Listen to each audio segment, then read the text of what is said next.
నమస్తే, welcome to mega debate. నేను సిరాజ్. ఆంధ్రప్రదేశ్ ప్రభుత్వం కీలకమైనటువంటి నిర్ణయం తీసుకుంది. త్వరలో ఫ్యామిలీ కార్డులను తీసుకురావాలనేసి కూడా ప్రభుత్వం కీలక నిర్ణయం తీసుకోవడం, కొంతవరకు క్వశ్చన్స్ రావడం, ఈ ఫ్యామిలీ కార్డ్స్లో ఉండాల్సినటువంటి అర్హతలు ఏంటి, దీనిలో ఉన్నటువంటి లోపాలేంటి, ఈ ఫ్యామిలీ కార్డు ఇప్పటికీ స్మార్ట్ రేషన్ కార్డు తీసుకురావాలని ప్రభుత్వం సంకల్పించింది. కేంద్ర ప్రభుత్వం ప్రవేశపెట్టినటువంటి ఆధార్ కార్డు కూడా ఇప్పటికే ఉన్నటువంటి సిచ్యువేషన్ కనబడుతుంది. ఒకవైపు ఆధార్ కార్డు, మరోవైపు ఆంధ్రప్రదేశ్ ప్రభుత్వం రీసెంట్గా రాదలుచుకున్నటువంటి స్మార్ట్ ఫ్యామిలీ కార్డు ఏదైతే ఉందో రేషన్ కార్డుకి సంబంధించి అది.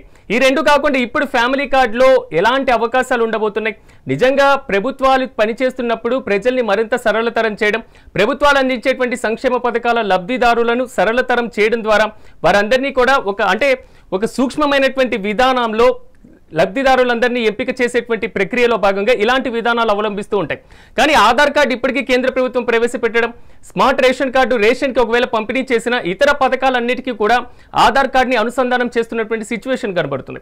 ఒకవైపు రేషన్ కార్డు, మరోవైపు ఆధార్ కార్డు కాకుండా ఈ ఫ్యామిలీ కార్డులో ఎలాంటి అవకాశాలు ఉండబోతున్నాయి, ఆంధ్రప్రదేశ్ ప్రభుత్వం తీసుకొచ్చినటువంటి ఈ కీలకమైనటువంటి ఏదైతే ప్రతిపాదన ఉందో కొన్ని జిల్లాలలో పైలట్ ప్రాజెక్టుగా ఇప్పటికే ఇంప్లిమెంట్ చేయాలనేసి కూడా ప్రభుత్వం సంకల్పిస్తుంది. ఈ నేపథ్యంలో అది ఎంతవరకు సక్సెస్ అయ్యేటువంటి అవకాశాలు ఉన్నాయి, ఇలాంటి అంశాల మీద మనం మెగా డిబేట్ ని ప్రారంభిద్దాం. నాతో పాటు డిబేట్ లో పార్టిసిపేట్ చేస్తున్నారు బొట్ల రామారావు గారు, వైసీపీ సీనియర్ నాయకులు, శరత్ చౌదరి గారు, తెలుగుదేశం పార్టీ సీనియర్ నాయకులు, అదేవిధంగా ఉప్పాల లక్ష్మణ్ గారు, రాజకీయ విశ్లేషకులు, అదేవిధంగా వేణుగోపాల్ గారు, జనసేన పార్టీ నాయకులు.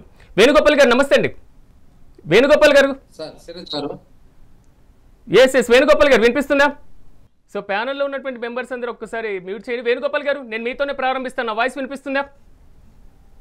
వినపడతాను సార్. ఏమంటారు ఈ ఫ్యామిలీ కార్డు వ్యవహారం ఏంటి మొత్తం మీద? ఎందుకంటే ఇప్పటికే ఆధార్ కార్డ్స్ ఉన్నాయి, స్మార్ట్ రేషన్ కార్డ్స్ ఉన్నాయి. సో వీటికి ప్రత్యామ్నాయం అనుకోవాలా, ఎలాంటి విధానంతో కూటమి ప్రభుత్వం ముందుకెళ్తుంది అనుకోవాలి? సిరీజ్ గారు, ఈరోజు ఎన్డీఏ కూటమి ఒక విప్లవాత్మకమైన నిర్ణయాలు తీసుకుంటూ ముందుకు పోవడం జరుగుతుంది. ఈరోజు రేషన్ కార్డులు దాదాపు 1,45,97,486 కార్డులు ఏదైతే డిజిటల్ స్మార్ట్ కార్డ్స్ అని చెప్పేసి ఒక డెబిట్ కార్డు, అదే క్రెడిట్ కార్డు సైజులో కార్డు తీసుకొని ఈరోజు రాష్ట్ర వ్యాప్తంగా 1,48,00,000 ప్రస్తుతానికి 1,48,00,000 కార్డులు సభ్యులకి ఏదైతే ఆగస్టు 25 నుంచి ఈ నెల 31 తేదీ లోపల డిస్ప్యూట్ చేయాలని చెప్పేసి అధికారులకి అదేవిధంగా నాయకులకి ఆదేశాలు ఇవ్వడం జరిగింది. ఈ ration card digital smart cards వల్ల దాదాపు 4,79,79,897 మంది లబ్ధి పొందడం జరుగుతుంది. అంటే వాళ్ళు ప్రతి ఒక్క సభ్యుడికి రేషన్ అనేది రావడం జరుగుతుంది. ఏదైతే 29,796 షాపుల్లో రాష్ట్ర వ్యాప్తంగా ఏ షాపులో అయినా సరే ఈ డిజిటల్ స్మార్ట్ కార్డు ద్వారా వాళ్ళు రేషన్ తీసుకోవచ్చు. ఇవ్వము అనే దానికి ఎవరు లేదు, ఎందుకంటే దానిపైన QR కోడ్ ఉంటుంది. అది ఏ జిల్లా ఏమి వాళ్ళ డీటెయిల్స్, వాళ్ళు ఏ పర్టికులర్స్ అన్ని దాంట్లో వచ్చేస్తుంది. అదేవిధంగా దాంట్లో సెక్యూరిటీ ఫీచర్స్ ఉంటాయి. అదేవిధంగా ఏ లీడర్ ఫోటో దానిపైన ఉండదు. హెడ్ ఆఫ్ ది ఫ్యామిలీ ఎవరు ఉంటారో ఆ మెంబర్ మాత్రమే, అతని ఫోటో మాత్రమే ఉంటుంది. కుటుంబ సభ్యుల డీటెయిల్స్ ఉంటుంది, దానిపైన QR కోడ్ ఉంటుంది. కాబట్టి రాష్ట్ర వ్యాప్తంగా ఏదంటే 29,796 రేషన్ షాప్లో ఎక్కడైనా తీసుకునే విధంగా ఈరోజు ఎన్డీఏ కూటమి ఈ కార్డుని డిజైన్ చేసి రాష్ట్ర ప్రజలకు అందజేయడం జరిగింది. ఈ రేషన్ కార్డులు మనకు ఏదైతే 4,29,79,897 మంది లబ్ధి పొందుతున్నారో, ఇది కేంద్ర ప్రభుత్వం మనకు 2,28,23,200 మంది సభ్యులకు మాత్రమే రేషన్ ఇస్తా ఉంటే, మిగతా 1,61,56,697 మంది సభ్యులకి రాష్ట్ర ప్రభుత్వం భారం వేసుకొని ఈరోజు రాష్ట్ర వ్యాప్తంగా రేషన్ షాపుల్లో రేషన్ ఇవ్వడం జరుగుతుంది. అదేవిధంగా రేషన్ షాపుకి టైమింగ్స్ కూడా పెట్టడం జరిగింది. మార్నింగ్ 8 నుంచి మధ్యాహ్నం 12 వరకు, అదేవిధంగా సాయంకాలం 4 గంటల నుంచి 8 వరకు ఆ రేషన్ షాపు తెచ్చిపెట్టుకో ఉండాలి, అది ఓపెన్ ఉండాలి. అదేవిధంగా సరుకుల డీటెయిల్స్ కూడా డిస్ప్లే చేయాలి.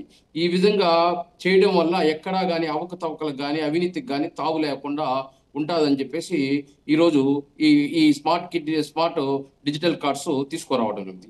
అదేవిధంగా 60 సంవత్సరాల అబోవ్ ఉండే వాళ్ళకి హోమ్ డెలివరీని కూడా అందించడం జరుగుతుంది. దానివల్ల ఏమంటే వృద్ధులకి రేషన్ షాపులకు పోయి లైన్లో నిలబడుకోనో, లేకపోతే రేషన్ షాపులకు పోయి తీసుకోనో రావాలనే పరిస్థితి లేనప్పుడు ఈ 60 ఇయర్స్ అబవ్ ఉండే వాళ్ళకందరికీ ఇంటి వద్దకే రేషన్ చార్జ్ చేయడము జరుగుతుంది. ఈరోజు అదే విధంగా ఈకేవైసీ కూడా భారతదేశంలోనే మన రాష్ట్రంలోనే ఫస్ట్ ప్లేస్గా నిలవడం జరిగింది. 96.5%. అంటే ఈరోజు పూర్తిగా ఈకేవైసీ చేసుకున్న రాష్ట్రం మనమే ఉంటుంది. దాంట్లో కొంతమంది 5 years బిలో ఉండేవాళ్ళు, 8 years అబవ్ ఉండే వాళ్ళకి ఈకేవైసీ పడదు కాబట్టి 11,47,132 మందికి కూడా ఈరోజు ఎగ్జంప్షన్ ఇవ్వడం జరిగింది. అదే విధంగా ఈ స్మార్ట్ కార్డ్స్ వల్లే దీపం పథకం కూడా అవైలబుల్ వస్తుంది. 2 విడతల సిలిండర్లు ఇవ్వడం జరిగింది. ఫస్ట్ ఏదైతే 97,59,000 మందికి గాను 7.4 కోట్లు. వేణుగోపాల్ గారు మీరు చెప్పిన అంశాల మీద మనం డిస్కషన్ చేద్దాం. శరత్ చంద్ర గారు నమస్తే అండి. శరత్ చౌదరి గారు నమస్కారం అండి. శరత్ చౌదరి గారు నా వాయిస్ వినిపిస్తుందా? వినిపిస్తుందండి. ఇప్పటికే పథకాలకు సంబంధించినటువంటి లబ్ధిదారులు ఉన్నారు, వారిని మరింత సులభతరం చేయాల్సినటువంటి అవసరం ఏంటి? రేషన్ కార్డుకు ప్రత్యామ్నాయంగా ఈ ఫ్యామిలీ కార్డు తీసుకురావాల్సినటువంటి ఆవశ్యకత ఏంటి? దీంట్లో ప్రమాణాలు ఏంటి, అర్హతలు ఏంటి, వీటికి సంబంధించినటువంటి అంశాలు ఏమున్నాయి? సార్, ముందుగా మీకు ప్యానల్ సభ్యులకి, పెద్దలు లక్ష్మణ్ గారికి అందరికి గుడ్ ఈవినింగ్ అండి. ఇది ఇక్కడ స్మార్ట్ కార్డు అనేది తీసుకొని రావడానికి ముఖ్య ఉద్దేశం ఏంటి అని అంటే, వినిపిస్తుందండి? యా, ఇక్కడ స్మార్ట్ కార్డు తీసుకొని రావడానికి ముఖ్య ఉద్దేశం ఏంటి అని అంటే, గత ప్రభుత్వం తీసుకున్న కొన్ని అనాలోచిత నిర్ణయాలు వాళ్ళ వల్ల రాష్ట్రంలో జరిగిన కుంభకోణాలు, వీటన్నిటి దృష్ట్యా, ఎందుకంటే మనం ప్రభుత్వం వచ్చిన కొత్తల్లో చూసాం రైస్ కుంభకోణం ఏ విధంగా జరిగింది, పీడిఎస్ రైస్ అనేది. ఇదివరకు మనకి 27,000 రేషన్ షాపులు ఉంటే వాటన్నిటికీ తోడు వీళ్ళు వెహికల్స్ లోనే రేషన్ అందిస్తామని చెప్పి ఏ విధంగా స్టిక్కర్లన్నీ మార్చేసేసి కాకినాడ పోర్టు ద్వారా పక్క దేశాలకి దారి మళ్లించారు అనేది మనం చూసాం అనేది కూడా చూసాం. అలాంటి పరిస్థితుల్లో ప్రస్తుతం ఉన్న కూటమి ప్రభుత్వం ఏదైనా సరే ట్రాన్స్పరెన్సీగా, పకడ్బందీగా, ఎవరికైనా సరే ఏ ఫ్యామిలీకైనా మనం ఏదన్నా ఒక మెయిల్ చేస్తున్నాము అని అంటే మొత్తం రికార్డెడ్ గా ఉండాలి. వాళ్ళు ఎంత రేషన్ తీసుకుంటున్నారు, లేదు ఎంత చక్కెర తీసుకుంటున్నారు, ఎంత బియ్యం తీసుకుంటున్నారు, లేదు పప్పు ఉప్పులు ఎంత తీసుకుంటున్నారు, ఇవన్నీ కూడా ఇందులో ట్రాన్స్పరెంట్ గా రికార్డ్ అయ్యి ప్రతిదీ, ఇప్పుడు ఓన్లీ గవర్నమెంట్ మాత్రమే కాదండి, ఎనీ ఇండివిడ్యువల్ ఆ క్యూఆర్ కోడ్ ని స్కాన్ చేసేసుకుంటే వాళ్ళలో ఆ ఫ్యామిలీ మెంబర్స్ ఎంతమంది ఉన్నారు, ఆ రేషన్ ఆ కార్డు స్మార్ట్ కార్డుకి సంబంధించి వాళ్ళందరూ ఎక్కడ నివసిస్తున్నారు, ఆ మనుషులు ఎంత రేషన్ తీసుకున్నారు, ఏవే వస్తువులు ఎప్పుడెప్పుడు తీసుకున్నారు అనే వివరాలతో పాటు రాష్ట్రంలో ఎక్కడైనా కూడా ఒకే రేషన్ షాప్ అనేది కాదు. ఇప్పుడు ఇందాక మన జనసేన మిత్రులు చెప్పినట్లుగా 29,000 పైచలకు రేషన్ షాపులు ఇప్పుడు ఇదివరకు కంటే కొంచెం పెంచారు కాబట్టి వాటన్నిటిలో ఎక్కడికైనా సరే వెళ్ళి ఈ రేషన్ షాపుల దగ్గర వీళ్ళు ఆ స్మార్ట్ కార్డ్ ని చూపించి తీసుకోవచ్చు. అంతేకాకుండా ఎవరైనా సరే ఫ్యామిలీ మెంబర్స్ కి పెళ్ళైనా, లేదు అని అంటే వాళ్ళకి పిల్లలు కానీ ఎవరైనా కుటుంబంలోకి కొత్తగా మెంబర్స్ జాయిన్ అయినా కూడా వెంటనే వాటిని అప్గ్రేడ్ చేసుకునేటట్టుగా, అప్డేట్ అయ్యేటట్లుగా కార్డులో వివరాలన్నింటినీ కూడా ఇమీడియట్ గా మార్చుకునేటట్లుగా కూడా దానికి ఒక ఫ్యూచర్ అనేది ఎనేబుల్ చేయడం జరిగింది. దాంతో పాటుగా ఇప్పుడు ఇక్కడ మనకి ఆధార్ కార్డు ఉంది, మిగిలిన పాత రేషన్ కార్డులు ఉన్నాయి. వాటికి వీటికి డిఫరెన్స్ ఏంటి, అసలు ఎందుకు ఇన్ని కార్డ్స్ ఉన్నప్పుడు మళ్ళీ కొత్తది తీసుకొని రావాల్సి వచ్చింది అని అంటే జస్ట్ ఫర్ ట్రాన్స్పరెన్సీ ఒకటి. రెండోది వచ్చేసరికి ఆధార్ కార్డులో మనకి ఫ్యామిలీ మెంబర్స్ డీటెయిల్స్ కానీ ఇవన్నీ క్లియర్ గా అన్ని ఉండే పరిస్థితి ఉండదండి. అందువల్ల ఇందులో వచ్చేసరికి ప్రతి వివరాలు ఎవరెవరు ఏంటి ఎక్కడెక్కడ తీసుకుంటున్నారు అనే దాంతో ఒకటి స్మార్ట్ ఫోన్ లో నుంచి మనం ఈ క్యూఆర్ కోడ్ స్కాన్ చేసి చూసుకోవచ్చు. అంతేకాకుండా మొత్తం ఎంతమంది ఫ్యామిలీ మెంబర్స్ ఉన్నారు ఏంటి అనేది కూడా ఇందులో చూసుకోవచ్చు. ఇది ప్రత్యామ్నాయంగా ఒక ఐడి కార్డుగా కూడా వాడుకోవడానికి కూడా పనికొస్తుంది అనమాట. ప్రతిసారి ఎవరైనా బయటికి ఆధార్ కానీ ఇంకేదైనా తీసుకెళ్ళలేనప్పుడు దీన్ని కూడా చూపించి నేను పలానా దగ్గర ఉండే మనిషిని, నా రేషన్ కార్డ్ డీటెయిల్స్ ఇవి, సో ఏ బస్సు ఉచిత బస్సు ఉంది అందులో కూడా ఇది చూపించుకొని వెళ్లే పరిస్థితి ఉంటది. అక్రమాలకి అడ్డుకట్ట వేసేదానికి ఇది బాగా పనికొస్తుంది. అంతేకాకుండా దీని వెనక ఎవరైనా సరే రేషన్ డీలర్స్ కావచ్చు, లేక మిగిలిన వాళ్ళు ఎవరైనా సరే ఈ కార్డు ఉచితంగానే ఇస్తుంది గవర్నమెంట్. ఈ కార్డుకి 1,46,00,000 మందికి కార్డు ఇవ్వాలి అని అనుకున్నారు. అందుకోసం 8 కోట్లు గవర్నమెంట్ వెచ్చించి అందరికీ ఉచితంగా ఇస్తుంది. ఎవరైనా సరే ఈ కార్డు ఉచితం కాదు, ఏదైనా కొంచెం డబ్బులు ఎక్స్పెక్ట్ చేసినా లేదు అని అంటే రేషన్ సరిగ్గా ఇవ్వకపోయినా ఇమీడియట్ గా కార్డు వెనక టోల్ ఫ్రీ నెంబర్ కి ఫోన్ చేసి కన్సర్న్ అధికారులకి కంప్లైంట్ ఇస్తే అది కూడా వెంటనే తీసుకోవడం జరుగుతుంది. అదే కాకుండా ఇక్కడ ఎవరు ఏ సరుకులు తీసుకున్నా సరే, రేషన్ కి సంబంధించినవి ఏవి తీసుకున్నా ఇమీడియట్ గా జిల్లా హెడ్ క్వార్టర్స్ కి వీళ్ళు పలానా టైంలో ఇవి తీసుకున్నారు అని చెప్పి with in fraction of minutes వాళ్ళకి అప్డేట్ అయ్యే పరిస్థితుల్లో కూడా ఈ కార్డు ఉంటది. అందువల్ల ఏంటంటే మనకి ఈ అత్యాధునికమైన ఫీచర్లన్నిటితోటి ఈ కార్డుని గవర్నమెంట్ వారు, ఎన్డీఏ ప్రభుత్వం రాష్ట్రంలో చెప్పిన దాని మీద నేను లక్ష్మణ్ గారి అభిప్రాయం తీసుకొని మళ్ళీ వస్తాను. లక్ష్మణ్ గారు నమస్తే అండి. చెప్పండి. లక్ష్మణ్ గారు, ఇక్కడ కీలకమైనటువంటి అంశం ఏంటంటే ఇప్పుడే ఆధార్ కార్డు ఉంది, ఇప్పటికే కేంద్ర ప్రభుత్వం ప్రవేశపెట్టిన ఆధార్ కార్డులో లేని ఇతర అంశాలన్నింటినీ కూడా జోడించి మరింత పారదర్శకత కోసం మాత్రమే ఇలాంటి కార్డ్స్, ఫ్యామిలీ కార్డు తీసుకొస్తున్నామంటున్నారు. మీ విశ్లేషణ ఏంటి ఈ అంశం? ఇలా మళ్ళీ 3,000 కోట్లు 4,000 కోట్లు తగలబెడతారు అంతే. అంతకుముందు చేసేది ఏముంది? అదేదో మళ్ళీ ఈ ప్రభుత్వం వచ్చింది, కూటమి, మేము మళ్ళీ కార్డులు ఇస్తున్నాము అని. ఇక్కడ కావాల్సింది ఏంటంటే బోగస్ కార్డులు ఏవైతే ఉన్నాయో, బిలో పావర్టీ అని చెప్పి వైట్ రేషన్ కార్డులు, వాటిని తొలగించాలి. అది చేత కాడలేదు ఏ ప్రభుత్వానికి కూడా, ఒక ప్రభుత్వానికి అని కాదు. అరే మన యావరేజ్ ఎంత అండి? 8% బిలో పావర్టీ ఉండేది. అలాంటిది రేషన్ కార్డులు ఎన్ని ఉన్నాయి? ఇలా 1,20,00,000 బిలో పావర్టీ కింద తీసుకున్నారు. 25-30 లక్షలు ఉండాల్సినవి 1,25,00,000, 1,30,00,000 కార్డులు ఉన్నాయి.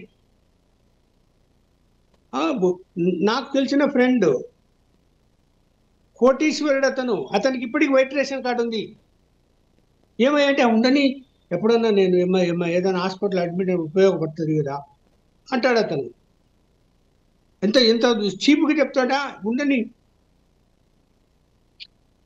మరి ఏం చెప్పాలి చెప్పండి? ఇక్కడ ఎక్కడ వ్యవస్థలు సరిగ్గా పనిచేస్తున్నాయి?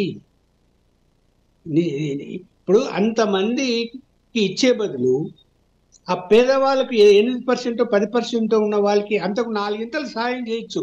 అవన్నీ తీసేయలేరు. రాజకీయంగా ఓట్ల కోసం తీసేయరు. ఉన్నమాట అది. ఓట్లు పోతాయేమో తీసేస్తే, వాళ్ళందరూ మనకు అడ్డం తిరుగుతారేమో, ఓట్లు వేయరేమో అని చెప్పి. ఏ కార్డులు పెడితే ఏముందండి? ఇప్పుడు ఆధార్ కార్డు ఓకే, అది తప్పనిసరి నేషనల్ లెవెల్ అయింది కాబట్టి అది అవసరం ఉంది. ఎందుకంటే ఎక్కడ పోయినా కూడా అది పనిచేస్తుంది. బ్యాంక్కి సంబంధించిన అకౌంట్స్ కానీ అన్ని వ్యవహారాలు కూడా ఈజీగా ఐడెంటిఫికేషన్ చేయొచ్చు. ఏదైనా ఫ్రాడ్ జరిగితే అది ఉపయోగపడుతుంది. అది రేషన్ కార్డులు, రేషన్ బియ్యం కోసం తప్ప ఏం లేదు. వైట్ రేషన్ కార్డు లేకపోతే ఇంకో కలరు, అది ఉన్నత వర్గాలు ఎవరు కార్డులు తీసుకోవడం లేదు, అది క్లోజ్ అయిపోయినాయి. రేషన్ కార్డులు అంటే వైట్ రేషన్ కార్డే నడుస్తున్నది. ఓటర్ ఐడి కార్డు కేంద్ర ప్రభుత్వం కూడా ఆలోచిస్తున్నది కదా, 1 ఇండియా 1 కార్డు అని. అప్పుడు ఈ కార్డులు అన్నీ ఏమవుతాయి? అది వస్తే ఇవన్నీ వేస్ట్ అయిపోతాయి, డబ్బులన్నీ వేస్ట్ అయిపోతాయి. ఇప్పుడు ఫ్యామిలీ కార్డు అంటున్నారు. సరే, ఇప్పుడు మామూలుగా అంటే కార్డులన్నీ ఇంత పొడవు ఉంటాయి, అవి పట్టుకొని పోవాలి, అది ఇంట్లో జాగ్రత్త పెట్టుకోవాలి. అట్లా కాకుండా మామూలుగా మన ఐడి కార్డులు ఎంత సైజు ఉందో అంత సైజు ఇస్తే కనుక జోబులను పెట్టుకొని పోవచ్చు, పర్సులను పెట్టుకొని పోవచ్చు. అలాగే దానికి QR కోడ్ ఉంటుంది. QR కోడ్ ఉన్నప్పుడు ఏమవుతుందంటే అట్లా టచ్ చేస్తూనే మొత్తం డీటెయిల్స్ అన్నీ వస్తాయి. ఏం చేశారు, బియ్యం ఎప్పుడు తీసుకున్నారు, ఏ డేట్లో తీసుకున్నారు, మిగతా. మరి ఇతర అంటే బ్యాంకింగ్ వాటికి ఏమో ఇప్పుడు అది ఎట్లా ప్రవేశపెడతారు? అది సెంట్రల్ గవర్నమెంట్ చేతిలో ఉంటుంది. ఈ కార్డు ఏమి ఉపయోగపడదు. ఓటు హక్కు ఉండాలంటే ఓటర్ ఐడి కార్డే తీసుకొని పోయి ఓటేసేయాలి. ఇంకా వేరే వాటికి ఏ దానికి ఉపయోగపడుతుందంటే మహిళలు ఆర్టీసీ బస్సులో తిరగడానికి కూడా ఉపయోగపడుతుంది ఫ్యామిలీ కార్డు. కాదని అనటం లేదు, ఐడి కార్డు లాగా.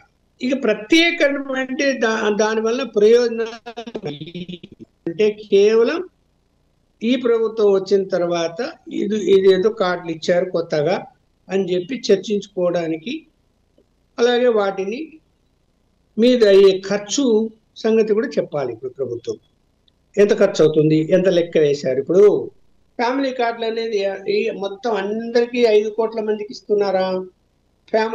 పోనీ ఓన్లీ ఇంటిలో నలుగురు ఉంటే 5 మంది ఉంటే ఒకే కార్డు ఇచ్చి అందులో పేర్లు ఉంటాయా? ఫోటోలు ఎంతమంది ఉంటాయి? ఒక ఫోటోనే ఉంటుందా? ఫ్యామిలీ హెడ్ ఫోటో ఉంటుందా? మిగతా వాళ్ళవి ఉండవా? మిగతా వాళ్ళందరి ఉంటే కనుక ఎంత పెద్ద సైజు కార్డు కావాలి? అది పెద్ద కార్డు అవుతుంది మళ్ళీ. అలా చేస్తారా? పోనీ దానివల్ల ప్రయోజనాలు ఏమున్నాయి? వరుసగా 1 2 3 4 చెప్పాలి కదా. ఫ్యామిలీ కార్డు అంటే ఏటికి ఉపయోగించవచ్చు. సరే, లబ్ధి ఇప్పుడు సంక్షేమ కార్యక్రమాలకు సంబంధించి లబ్ధి అంటే సహాయం చేసేటువంటిప్పుడు ఆ కార్డు క్యూఆర్ కార్డు కాబట్టి దాన్ని స్కాన్ చేస్తే కనుక అతనికి అందిందే లేదా ఆ సహాయము. ఇప్పుడు రైతు భరోసా లేకపోతే మహిళలకు ఇచ్చేటువంటి కానుక, విద్యార్థులకు ఇచ్చేటివి, ఇవన్నీ కూడా అందులో వస్తాయా? వస్తే వాళ్ళకి అందిందా లేదా అని చూపుతుందా లేదా? ఏమైనా మిస్యూజ్ అయినాయా? అట్లా ఉంటే మాత్రం ఉంటుంది. లేదు నేను అనేది. లక్ష్మణ్ గారు నేను ఒకసారి వైసీపీ వర్షన్ తీసుకొని మళ్ళీ మీ దగ్గరికి వస్తాను. ఎస్ రామారావు గారు నమస్తే అండి. నమస్కారం అండి. రామారావు గారు, వైసీపీ స్టాండ్ ఏంటి ఫ్యామిలీ కార్డ్స్ కి సంబంధించి? ఎందుకంటే ఒక క్యూఆర్ కోడ్తో పాలనను, పథకాలను లబ్ధిదారులకి సరళతరంగా అందించడానికి ఇలాంటి పథకాలు, ఇలాంటి కార్యక్రమాలు తీసుకొస్తున్నామంటున్నారు. రామారావు గారు, మీ స్టాండ్ ఏంటి? వైసీపీ స్టాండ్ ఏంటి పార్టీ మీద? ఒకటేనండి. ముందుగా మీ అందరికీ నమస్కారం అండి. ఇక్కడ ఒకటేనండి, ఈ ప్రభుత్వం లక్ష్మణ్ గారు చెప్పినట్లు దీన్ని వృధా ప్రయాస ఖర్చు కోసం ఉపయోగిస్తుంది తప్ప మరొకటి కాదు. మనకు అర్థమైపోతా ఉంది. ఇక్కడ వాళ్ళు కాకతాళీయంగా ఏదో ఒకటి వాళ్ళు ఆ పబ్లిక్ ని ఒక మిస్ప్రైజింగ్ చేయాలి, వాళ్ళ కంట్రోల్లో తీసుకొచ్చుకోవడం కోసం అగతాలాడుతున్నారు తప్ప యాక్చువల్ గా దీనివల్ల ఎటువంటి ఉపయోగం కనిపించలేటువంటి పరిస్థితి ఉంది. ఎందుకంటే ఆల్రెడీ ఆధార్ కార్డు ఉంది, ప్రతి ఒక్కరికి కూడా కుటుంబానికి సంబంధించినటువంటి ఫ్యామిలీ రేషన్ కార్డు ఉంది, అట్లాగే ఆరోగ్యశ్రీకి సంబంధించినటువంటి ఆరోగ్యశ్రీ కార్డులు ఉన్నాయి, అన్నీ ఉన్నాయి. ఇది కొత్తగా ఎందుకు తీసుకొచ్చారంటే 2 అంశాలండి. ఒకటి, వాళ్ళు ఏదైతే చంద్రబాబు నాయుడు సర్కారు, తెలుగుదేశం పార్టీ కానీ మిగతా పార్టీలు కానీ వీళ్ళ యొక్క గ్రామాల్లో కానీ ఈ యొక్క రేషన్ కార్డు ప్రతి కుటుంబం దగ్గర వీళ్ళ యొక్క పలుకుబడి అనమాట, పరపతి పెంచుకోవడానికి అదొకటి. రెండవది ఏంటంటే దీనికి సంబంధించినటువంటి ఈ కార్డులు తయారు చేయడానికి ఏదో ఒక కాంట్రాక్ట్ సంస్థకి వేల కోట్ల రూపాయల కాంట్రాక్ట్ కట్టబెడతారు కదండి. దీంట్లో మార్జిన్ ఎంత మిగులుతుందో మనకు తెలుసు కదండి. జనరల్గా ఇట్లాంటి అంశాల్లో దాదాపు 50-60% గతంలో కూడా మిగిలినటువంటి ఆరోపణలు ఉన్నాయి. ఇవన్నీ కూడా చంద్రబాబు నాయుడు సర్కారులో ఇటువంటి నిత్యకృత్యంగా జరిగేటటువంటి అంశాలని అందరికి తెలిసిందే. ఏదో ఒక బూచి చూపించి డబ్బులు కొలగొట్టాలా, ప్రజలను భయపెట్టాలనేటువంటి ఆలోచన విధానంతో ఈ కూటమి ప్రభుత్వం ప్రయాణం చేస్తుంది తప్ప మా మీద ఆరోపణలు పైపెచ్చు. పీడిఎస్ వయసు ఈ రోజు కూడా ఏదైతే కూటమి ప్రభుత్వంలో ఉన్నటువంటి ఎమ్మెల్యేలందరూ కూడా ప్రతి నియోజకవర్గం నుంచి కూడా 30 లక్షల రూపాయలు రమారమే ప్రతి నెల వసూలు చేస్తున్నారు. ఎమ్మెల్యేస్ పాయింట్ నుంచి నేరుగా రైస్ మిల్లర్లు తరలించేటువంటి ఆ మీడియా గవర్నమెంట్ చాలా స్పష్టంగా చెప్తుంది కదా, పూర్తిగా ఉచితంగా ప్రజలకు అందించేటువంటి కార్యక్రమాన్ని మేము చేపడుతున్నామని. ఉచితంగా ఎక్కడండి? ఇప్పుడు ఈ కార్డుకి అయ్యేటటువంటి ఖర్చు ఏదో ఒక ఏజెన్సీ, ప్రభుత్వ సొమ్మే కదా, అనేది ప్రజల సొమ్మే కదా. ఇక్కడ ఉచితం అనేది ఇది అబద్ధం అండి. ఉచితంగా ఎట్లా ఇవ్వగలుగుతారు? ప్రజల సొమ్ము ఖర్చు పెట్టకుండా ఎవరు ఇస్తున్నారు ఉచితంగా? ఆ ఖర్చు ఎవరిది? ఆ కార్డు ఖర్చు ఎవరి మీద పడుతుంది? ఇది ఒక అంశం. ఎందుకంటే మభ్య పెట్టడానికి ఉచితం అని చెప్తారు వీళ్ళు. ఉచిత ఇష్కని చెప్పారు, ఎక్కడ జరుగుతుంది? ఉచితం అంటే బాధుడు అని అర్థం అండి. బాధుడే బాధుడు వెళ్ళాక నినాదం పెట్టారు అంత ముందు, అది వాళ్ళకే వర్తిస్తుంది రివర్స్ లో. వీళ్ళు ప్రజలను ఎత్తిన చెట్టగోపం పెట్టి వీళ్ళు పన్నుల రూపేనా అప్పుల రూపేనా మొత్తం కూడా ప్రజాధనాన్ని దోపిడీ విధానంలో దోచుకునేదానికి రకరకాల స్కీమ్స్ బనకచర్లను పెట్టారు. 80,000 కోట్ల ప్రాజెక్టు ఈ రాష్ట్ర ప్రభుత్వం చేయగలిగినటువంటి సత్తా ఉందా? నిజంగా ఈ రాష్ట్ర ఆర్థిక పరిస్థితి దానికి అనుమతిస్తుందా చెప్పండి? మన విషయంలోకి వచ్చేద్దాం. రామారావు గారు, మీరు అడిగినటువంటి ప్రశ్న మీదే నేను టీడీపీ వర్షన్ తీసుకునేటువంటి ప్రయత్నం చేస్తాను.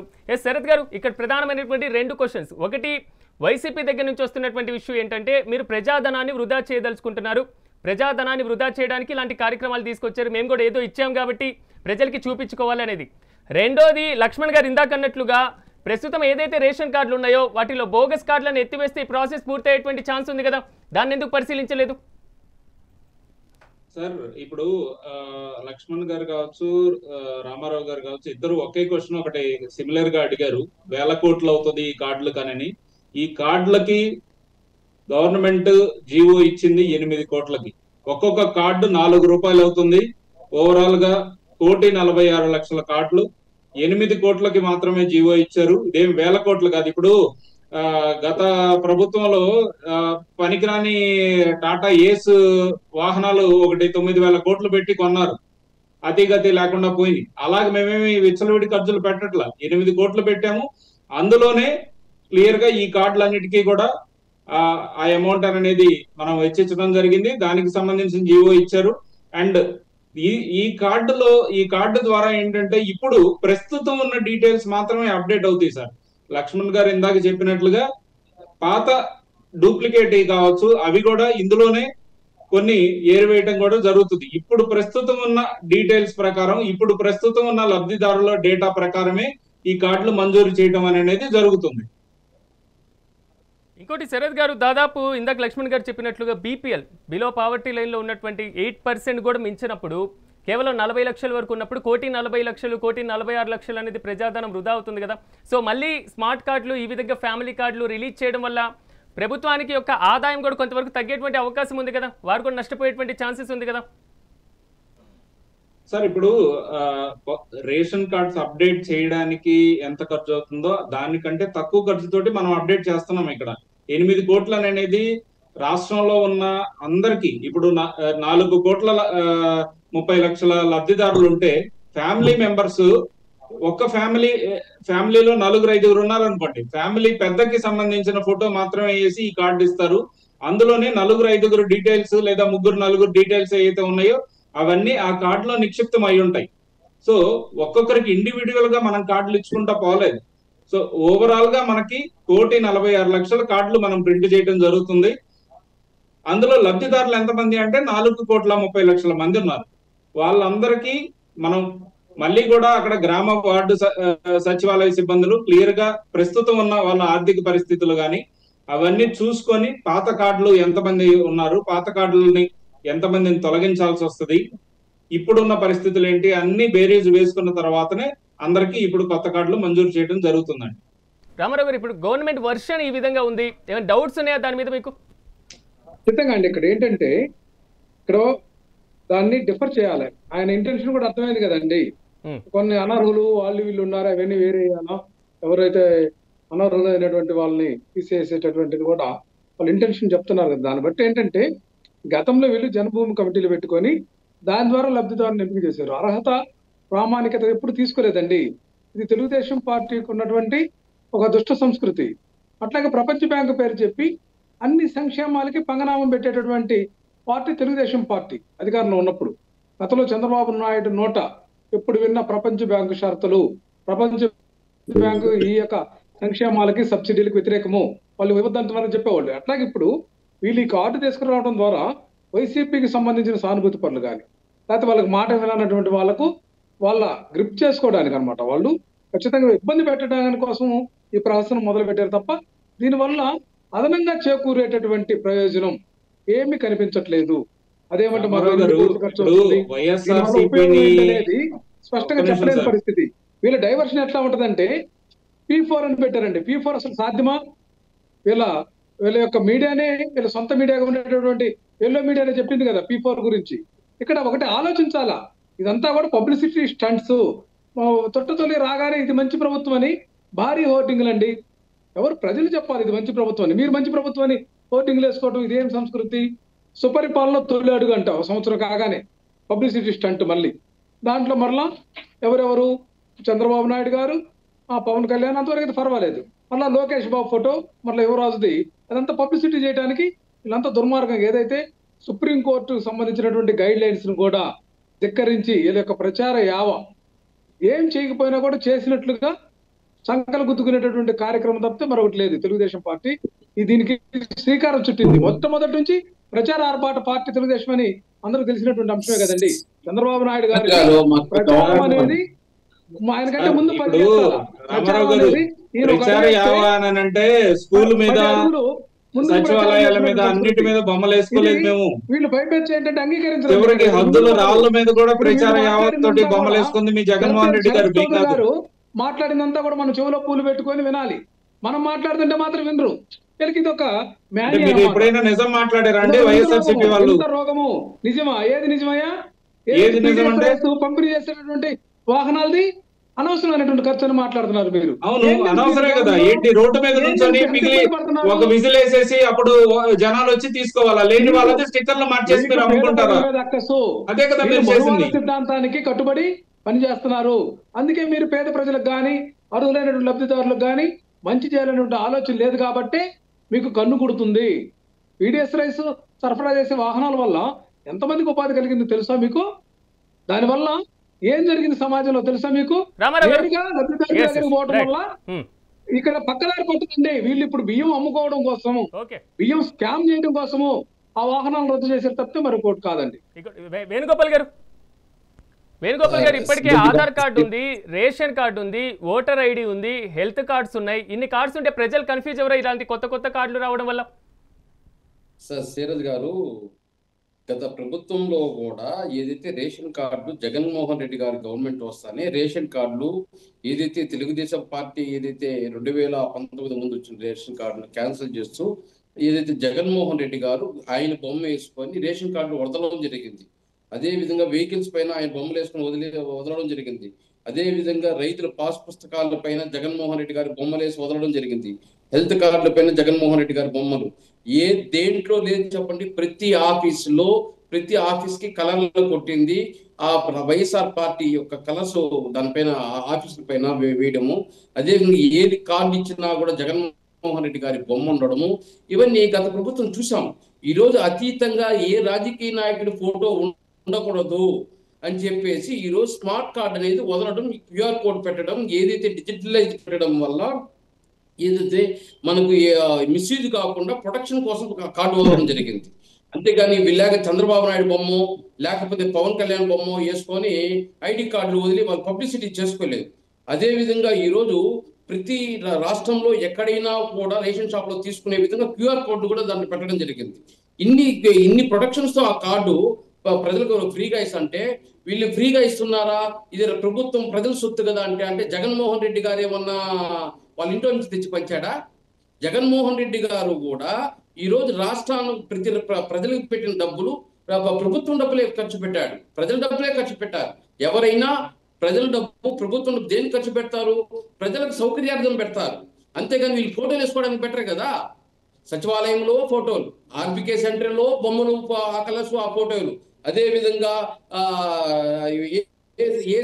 ఏ ఆఫీసులు చూసినా వైఎస్ఆర్సీపీ కలర్స్, ఏ కార్డు చూసినా జగన్మోహన్ రెడ్డి గారి ఫోటోలు. మళ్ళీ వీళ్ళు కూడా విమర్శిస్తా అంటే అసలు ఆశ్చర్యపోతారు రాష్ట్ర ప్రజలు. వీళ్ళ ఈ బాగా మాట్లాడుతుండేది, ప్రభుత్వాన్ని విమర్శిస్తున్నది. గతంలో వీళ్ళు ఏం చేశారు? అవినీతి గురించి మాట్లాడే అర్హత వీళ్ళకు ఉందా? ఈరోజు 14,60 కోట్లు ఇసుకల అవినీతి, 3,500 కోట్లు లిక్కర్ల అవినీతి, అదే విధంగా మైన్స్ లో అవినీతి, మట్టిలో అవినీతి, అదే విధంగా దేవాదాయ భూముల అవినీతి, అదే విధంగా ప్రభుత్వ భూముల ప్రతి దాంట్లో అవినీతి. అవినీతికి బ్రాండ్ అంబాసిడర్ గా ఈరోజు వైఎస్ఆర్సీపీ పార్టీ ఉంటే వాళ్ళు అవినీతి గురించి మాట్లాడుతుంటే ఆశ్చర్యంగా ఉంది.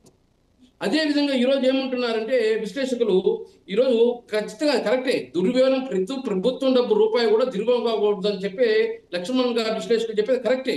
దానికి అనుగుణంగానే ఈరోజు సొంత ఓన్ హౌస్ 1000 స్క్వేర్ ఫీట్స్ ఉంటే వాళ్ళకి రేషన్ కార్డు అవైలబుల్ లేదు, గవర్నమెంట్ ఎంప్లాయీస్ కి లేదు, గవర్నమెంట్ పెన్షనర్స్ కి లేదు, ఓన్ కారు ఉన్నా అవకాశం ఉండదు, ఐటీ అసిసి ఉన్నా కాదు, 10 ఎకరాలు ల్యాండ్ ఉన్నా కూడా ఏదైతే మడికట్టు ఉన్నా కూడా వాళ్ళకి అవకాశం రేషన్ కార్డు ఇచ్చే అవకాశం ఉండదు. అదే 20 ఎకరాలు ఏదైతే మెట్ట ప్రాంతం ఉన్నా కూడా వాళ్ళకి రేషన్ కార్డు ఇన్ని ఏదైతే దాన్ని రేషన్ కార్డు ఇచ్చేదానికి ఇన్ని మెజర్మెంట్స్ తీసుకొని సిస్టమ్ యాక్సెప్ట్ చేస్తుంది. ఊరికే రేషన్ కార్డు వేగ్గా ఇచ్చేది.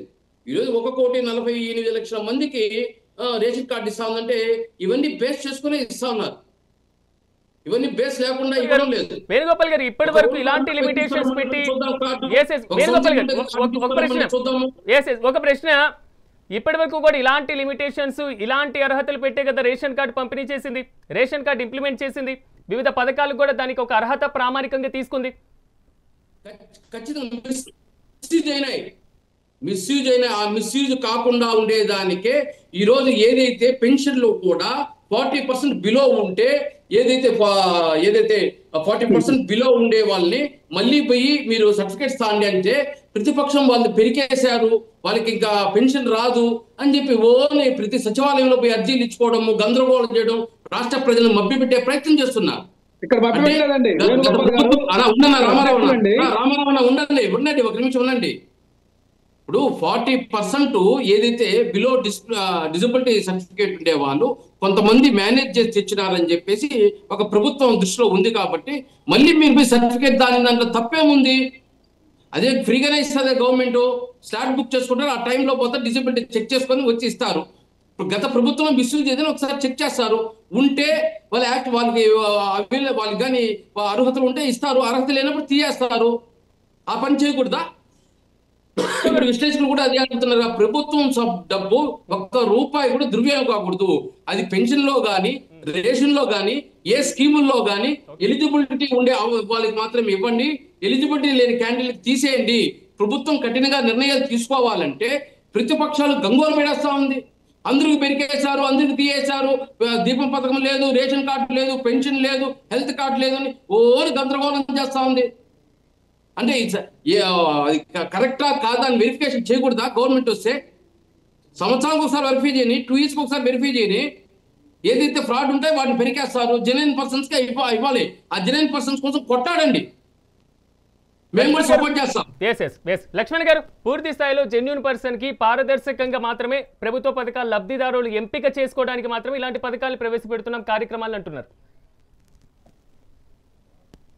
ఒకటి క్యూఆర్ కోడ్ పెట్టే కార్డు ఉండటం వలన ఈ మిస్యూజ్ అనేది అయితే 100% తగ్గిపోతుంది. కానీ ఇది రాజకీయ ఒత్తిళ్లకు లేకుండా కరెక్ట్గా డిస్ట్రిబ్యూషన్ చేయగలిగితే, ఇందాక నేను చెప్పినట్టు ఎవరి వద్ద అయితే ఉన్నత వర్గాల దగ్గర కూడా రేషన్ కార్డులు ఉన్నాయో అన్ని ఎలిమినేట్ అవుతాయి ఆటోమేటిక్గా. అలా జరిగితే ఇప్పుడు ఆ 8 కోట్లు మన మిత్రులు చెప్పినట్టు 8 కోట్లు పెట్టడంలో ఏం తప్పు లేదు. ఎందుకు అంటే సేవింగ్ ఎక్కువ అవుతుంది. ఎప్పుడైతే వైట్ రేషన్ కార్డుల దుర్వినియోగం తగ్గిపోతుందో ఈ రేషన్ బియ్యం బ్లాక్ మార్కెటింగ్ కూడా తగ్గిపోతుంది. ఫ్యామిలీ కార్డ్ అనేది పూర్తి స్థాయిలో ఆధార్కి ప్రత్యామ్నాయం అనుకోవాలా? ఆధార్తో కలిసి దీనికి కూడా అర్హత ప్రమాణాలు ఉంటాయి అనుకోవాలా? ఇప్పుడు ప్రమాణాలు ఇప్పుడు ఎన్ని చెప్పినా క్యూఆర్ కోడ్ అనేది ది బెస్ట్ నవేడేస్, దాని మించింది లేదు. కానీ ఇంప్లిమెంట్ అయిపోతుందంటే ఎమ్మెల్యేలు జోక్యం చేసుకోవాల్సి వస్తుంది. వీళ్ళు వెళ్తారు, అరే మాకు ఇవ్వడం లేదు, పక్కింటి వాళ్ళకి ఇచ్చారు, మేమే బిలో పావర్టీనే కదా అంటే వీళ్ళందరూ మనకు వ్యతిరేకం అయిపోతారేమో, నువ్వు ఇచ్చేవయ్యా మీకెందుకు అంటే అని చెప్తారు వాళ్ళు. మంత్రులు కూడా చెప్తారు అట్లాగే. చూడు, మనకు ఆంధ్రప్రదేశ్లో 2 కోట్ల కుటుంబాలు ఉన్నాయి లెక్కల ప్రకారం. 2 కోట్ల 1 లక్ష అనుకోండి, 2 కోట్ల కుటుంబాలు అనుకున్నాం. 2 కోట్ల కుటుంబాలు అంటే ఇల్లు ఉన్నవాళ్ళు, ఉన్న వాళ్ళందరూ కూడా, అంటే రెంట్కుంటని సొంతంగా 2000 కుటుంబాలు అంటే ఒక కుటుంబంలో 4 యావరేజ్గా ఉంటారు అని లెక్క. మరి 1,20,00,000 రేషన్ కార్డు, వైట్ రేషన్ కార్డులు ఉంటే ఏం చెప్పాలి చెప్పండి? మరి సెంట్రల్ నీతి ఆయోగ్ యొక్క ఆర్థిక ఫైనాన్స్ సర్వే దాని ప్రకారము బిలో పావర్టీ మన ఆంధ్రప్రదేశ్ 8%. అంటే ఎన్ని రేషన్ కార్డులు ఉన్నాయి? వైట్ రేషన్ కార్డులు ఎక్కువ. ఇక్కడ ఇప్పుడు ఏం చేస్తున్నారు వీళ్ళు? వట్టి వైట్ రేషన్ కార్డులకే ఇవ్వాలి. ఇవి మిగతా వాళ్ళకి ఉపయోగం ఉండదు. ఎందుకంటే ఇంకా మిగతా వాళ్ళు ఏమి సరుకులు తీసుకోవడం లేదు కదా. ఒకప్పుడు తీసుకునే వాళ్ళు ఇప్పుడు ఏం లేవు. అప్పుడు గోధుమలు ఇచ్చేవాళ్ళు, చక్కెర ఇచ్చేవాళ్ళు, ఎన్ని ఉండేటివి. ఇప్పుడు ఎవరు కొనడం లేదు. ఓన్లీ వైట్ రేషన్ కార్డు ఉన్నవాడు బియ్యం కోసం పాకులాడతాడు. ఇక్కడ ఇన్ని కార్డులు, వైట్ రేషన్ కార్డులు ఉన్నప్పుడు ఈ క్యూఆర్ కోడ్ సిస్టంలో వాటిని తొలగించగలిగితే ఖచ్చితంగా రాష్ట్ర రెవెన్యూకు ఉపయోగపడతాయి. ఇప్పుడు దుర్వినియోగం అవుతున్నది ఇక్కడ. ఇప్పుడు ఆ బియ్యం పంపిణీ నిజంగా పేదవాడికి ఎంతమంది ఉపయోగించుకుంటున్నారు ఇప్పుడు చూసాము కదా. నేను నాదెల్ల భాస్కరరావు వస్తే పోర్టులో పోయి తనిఖీ చేసా, అక్కడ పోయి చేసా, ఇక్కడ పోయి చేసా, సైలెంట్ అయిపోయాడు. ఎక్కడో ఒక చోట వారానికో 10 రోజులకో లారీలలో రేషన్ బియ్యం తరలిపోతుంటే పట్టుకుంటున్నారా లేదా? గత ప్రభుత్వంలో కూడా అలాగే జరిగింది కదా. గత ప్రభుత్వం ఈ ప్రభుత్వం వదిలేయి. నేను జర్నలిస్ట్గా కాలు పెట్టిన 19 ఎన్టీ రామారావు వచ్చిన రాకముందే నేను కాలు పెట్టాను ఈనాడులో. ఎన్టీ రామారావు వచ్చి కిలో రూపాయి బియ్యం పెట్టిన నాటి నుంచి కూడా బియ్యం అక్రమ రవాణా జరుగుతూనే ఉంది. ఆ రోజు నుంచి 40 ఏళ్ళుగా కూడా ఏ ప్రభుత్వాలు కంట్రోల్ చేయలేకపోయినాయి. అట్లీస్ట్ ఈ రేషన్ కార్డులను కట్ అయిపోతే ఖచ్చితంగా ప్రభుత్వానికి సేవ్ అవుతుంది మనీ. లేకపోతే ఏంటి, వాడు తినడు లేదు, అది తీసుకోవడము, దాన్ని రీసైక్లింగ్ చేయడము, విదేశాలకు అమ్మేసేయడము. ఏంటి ఎక్కడ పేదవాళ్ళకి మేలు జరిగినట్టు ఇక్కడ? అదే మీరు తగ్గించండి ఇవన్నీ కార్డులన్నీ తీసి పారేసి. యాక్చువల్గా 8% అన్నప్పుడు 8% లిమిట్ చేయండి. కరెక్ట్ సర్వే చేయండి. ఇంటికి పోయి నిజంగా పేదవాడ, అయ్యా మీ ఇంట్లో ఎవరున్నారు, మీ అబ్బాయి ఎక్కడ జాబ్ చేస్తున్నాడా, ఎంత శాలరీ, నీకు ఇంటికి పంపిస్తున్నాడా, నువ్వు కూలి పని చేస్తున్నావా, లేదా గుడిసె ఉందా, ఇంట్లో ఏసీలు ఉన్నాయా, ఇవన్నీ చెక్ చేయి. అన్ని ఉన్నా కూడా, నిబంధనలు ఉన్నా కూడా అవి ఏమి ఇంప్లిమెంట్ చేయటం లేదు ఎవరు. పొలిటికల్ ప్రెజర్ నడుస్తుంది. మీరు చెప్పినట్లుగా ఫ్యామిలీ కార్డ్స్ ఇప్పుడు మా వారికి ఇవ్వలేదు అని ఎమ్మెల్యేల దగ్గర నుంచి వ్యతిరేకత, ప్రతిపక్షాల నుంచి వ్యతిరేకత రావచ్చు అంటున్నారు. ఉన్నటువంటి కార్డుల్లో బోగస్ కార్డులు ఎత్తివేసినా అలాంటి వ్యతిరేకత వస్తుంది కదా. అరే నీకు ప్రాపర్ అలాంటి వ్యతిరేకత వస్తుంది అంటే రాని కొద్ది రోజులు అరుస్తారు, అయిపోయి మళ్ళీ సైలెంట్ అయిపోతారు. ఏం చేస్తారు చెప్పండి, ఏం చేస్తారు? మీ ఎమ్మెల్యే గారు చెప్పినా కూడా సిస్టమ్ యాక్సెప్ట్ చేయదు. ఇవన్నీ టచ్ అయితే యాక్సెప్ట్ కార్డు రాదు. సిస్టమ్ లోనే ఫీడ్ చేసి ఉంటారు. అది కరెక్ట్. అది ఇప్పుడు వేణుగారు చెప్పింది కరెక్ట్. అది సీఎం ఇక్కడ కూడా రేషన్ కార్డు ఇవ్వలేరు. అందువల్ల అది జరిగితే మాత్రము పెట్టడం వల్ల సరే. ఇప్పుడు సమాజంలో ఎప్పుడు కూడా ఏదో ఒక రూపంలో వ్యతిరేకత వస్తుంది. రాజకీయ పార్టీలు రాకుండా ఏముండదు. మరి అందరి సంక్షేమ కార్యక్రమాలకి అన్ని ఇంప్లిమెంట్ చేసి బటన్ నొక్కినటువంటి ఆయన ఎట్లా ఓడిపోయాడు? మరి ఏదో కారణాలు వస్తాయి ఆ సమయానికి, దాని గురించి ఆలోచిస్తారు అంతే తప్ప ఇప్పుడు వాళ్ళ ఇంటికి రేషన్ బియ్యమే పోదు, దాన్ని వండుకోనే లేదు. వాడికి అదే వైట్ రేషన్ కార్డు ఎందుకండి? దానికి అమ్ముకోవడానికే కదా. అసలు వాళ్ళకు కూడా చేరకుండా వాళ్ళు బయట బయటనే అమ్మేసుకుంటున్నారు కదా. అది తెలుసు కదా. తెలిసినప్పుడు వాడు ఎందుకు కొట్లాడతాడు నాకు రేషన్ బియ్యమే కావాలా అని? అరుచుకుంటారు అంతే, తర్వాత నోరు మూసుకొని ఉండాల్సిందే.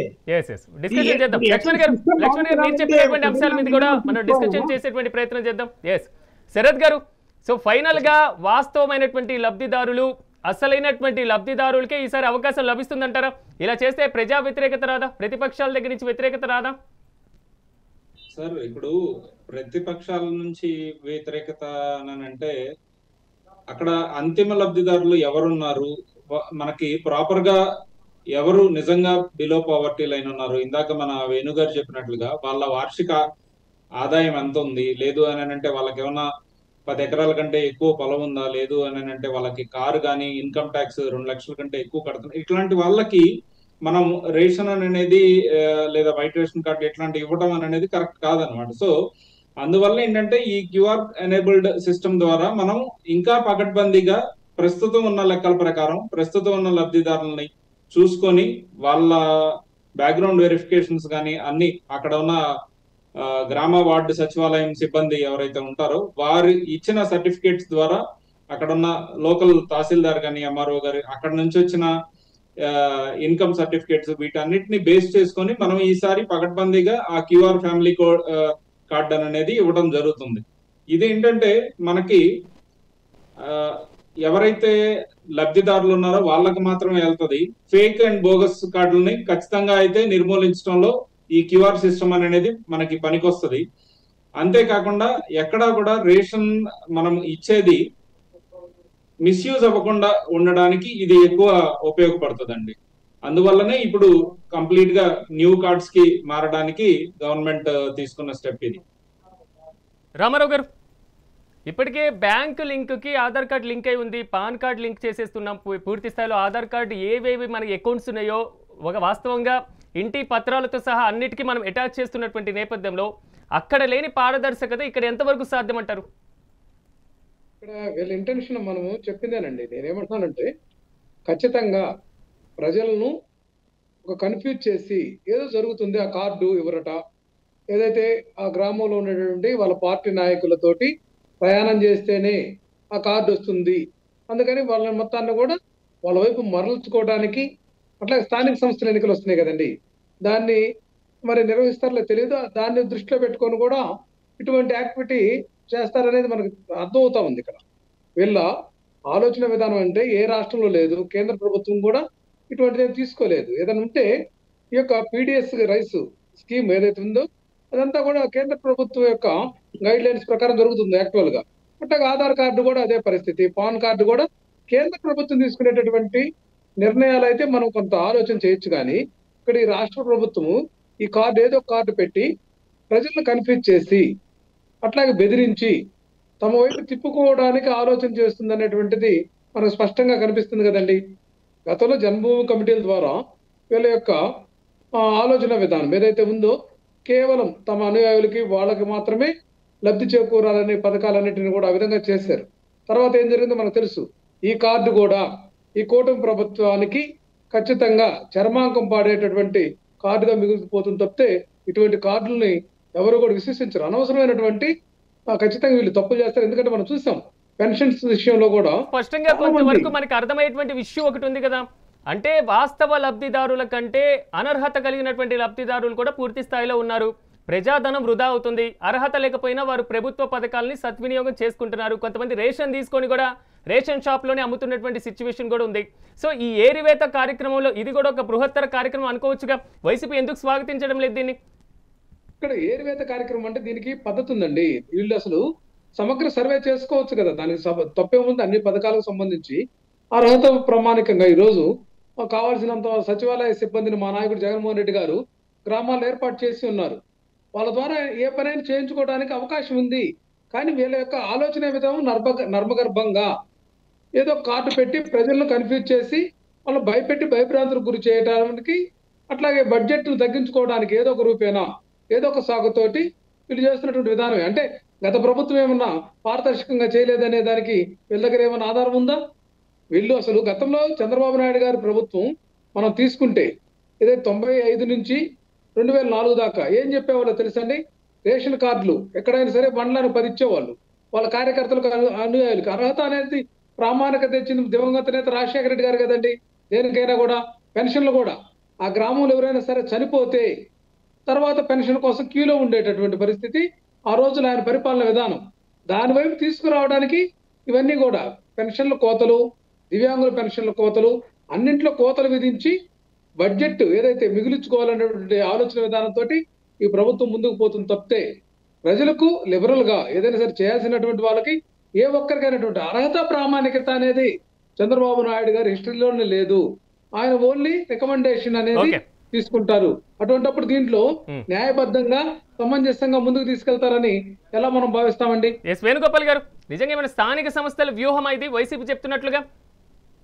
సార్, ఇప్పుడు ఆధార్ కార్డ్ అంటే భారతదేశంలో పౌరుడు అనడానికి ఆధార్ కార్డ్ ని మెన్షన్ చేయడం జరిగింది.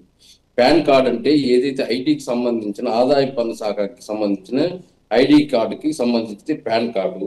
ఓటర్ కార్డ్ అంటే ఎలక్షన్ సంబంధించిన ఓటు వేయడానికి 18 ఏళ్ళు దాటిన వాళ్ళకి ఓటర్ కార్డ్ అనేది ఇవ్వడం జరుగుతుంది. పాస్పోర్ట్ అనేది వేరే దేశాలకు పోవడానికి పాస్పోర్ట్ ఇవ్వడం.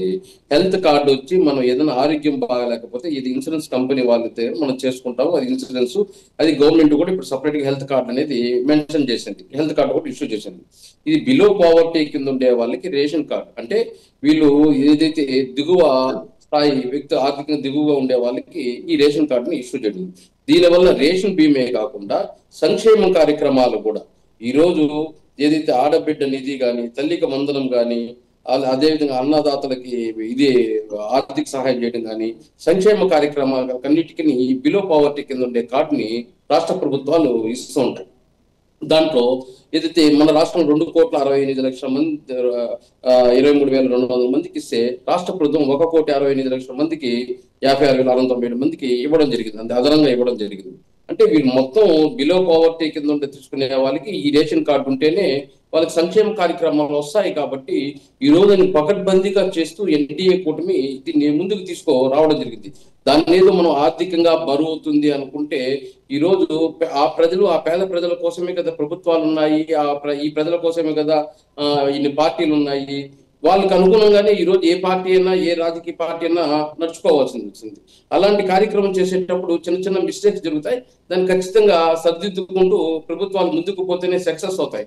గత ప్రభుత్వం చూసాము, సంక్షేమం పైనే నమ్ముకునింది, అభివృద్ధిపై నమ్ముకోకుండా ఆ సంక్షేమం కూడా ఏదైతే ఇద్దరు ముగ్గురికి ఇస్తానని చెప్పింది, తల్లికి వందనం ఒకరికి ఇవ్వడము, ఇలాంటి సిపిఎస్లు ఇలాంటి ఇచ్చిన హామీలంతా నెరవేర్చకనే మనం ఏదైతే 151 సీట్లు ఉన్నాయో దాన్ని 11 సీట్లకు రావడం జరిగింది. అది వైఎస్ఆర్ పార్టీ అనే కాదు, ఏ పార్టీ అయినా కూడా ఇచ్చిన మేనిఫెస్టోని మర్చిపోయినా, లేకపోతే పేద ప్రజలకి వాళ్ళకి ఏదైతే రేషన్ కానీ లేకపోతే నిత్యావసర వస్తువులు కానీ ధరలు అందుబాటులో లేకపోయినా ఖచ్చితంగా ప్రభుత్వాలు కూలిపోయే పరిస్థితులు ఉంటాయి.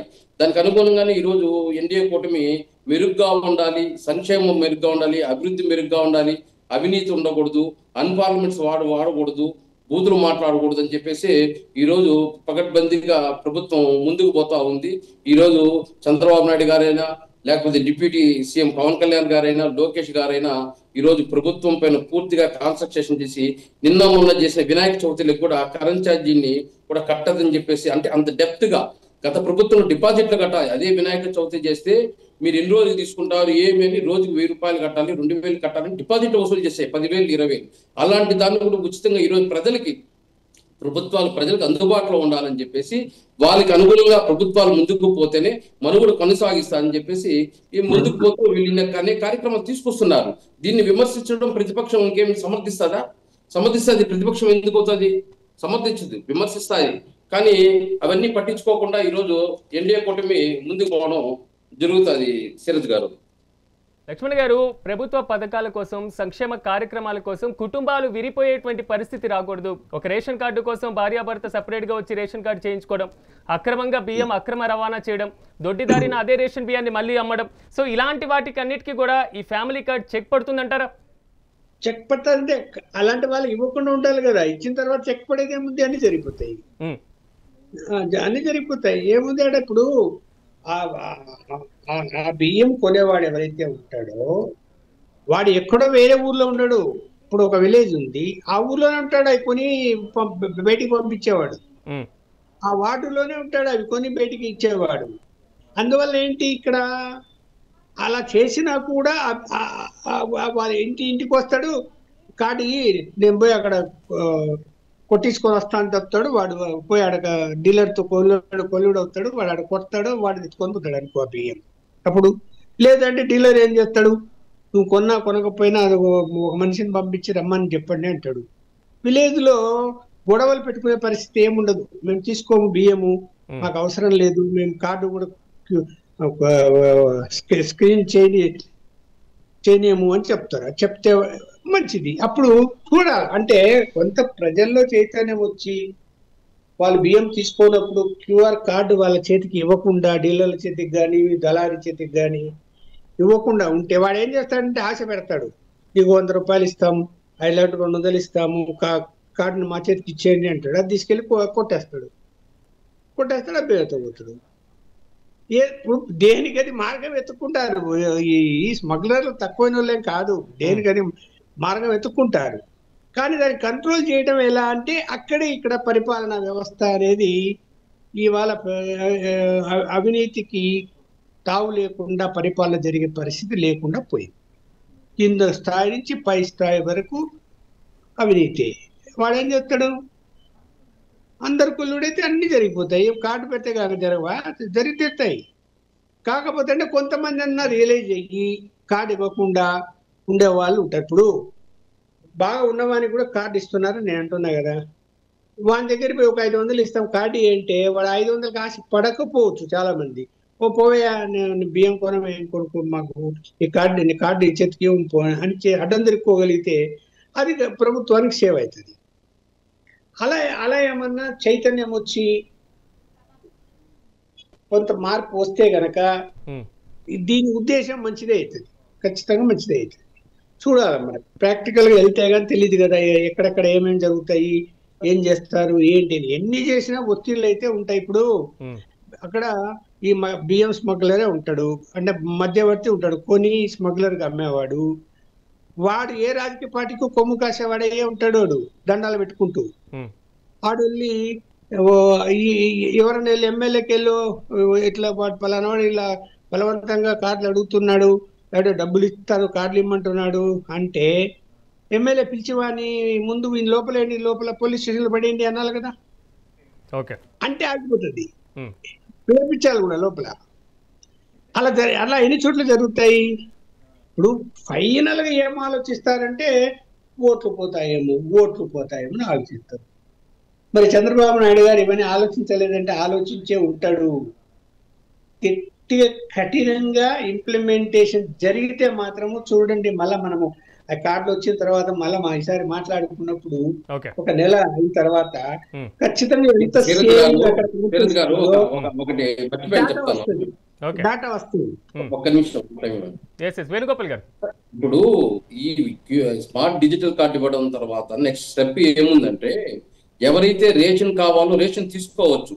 రేషన్ వద్దనుకున్న వాళ్ళు ఏదైతే రాష్ట్ర ప్రభుత్వం ఈ రోజు 39 రూపాయలు 40 రూపాయలు ఇచ్చి 1 కేజీ బియ్యాన్ని కొని ఫ్రీగా ఏదో ఉచితంగా ఇస్తుందో ఆ డబ్బులు 5 కేజీలు 40 రూపాయలు లెక్కన 200 రూపాయలు డబ్బుగా ఉంటే డబ్బు తీసుకుంటే ఖచ్చితంగా అప్పుడు ఏదైతే ఈ బ్లాక్ మార్కెట్ ని అరికట్టేవచ్చు. ఆ ఆలోచన కూడా రాష్ట్ర ప్రభుత్వం చేస్తా ఉంది. పవన్ కళ్యాణ్ కూడా దాన్ని ఎప్పుడు కూడా దీన్ని ఇంప్లిమెంట్ చేస్తే ఏదైతే ప్రజలకు కూడా ఇబ్బంది లేకుండా, వాళ్ళు ఏదో 10కో 20కో అమ్ముకోకుండా 40 రూపాయలు ఏదైతే ప్రభుత్వం, కేంద్ర ప్రభుత్వం కానీ రాష్ట్ర ప్రభుత్వాలు కానీ ఏదైతే ఫండ్స్ వేసుకొని కొంత ఉందో ఆ డబ్బును డైరెక్ట్ గా ప్రజలకి ఆప్షన్స్ కూడా పెట్టుకుంటారు. రేషన్ కావాలంటే రేషన్ తీసుకోవచ్చు, లేదా డబ్బు రూపంగా నగదు తీసుకోవాలంటే నగదు వాళ్ళ అకౌంట్ కు పోయేటట్టుగా కూడా దీన్ని ఏదైతే ఆలోచన.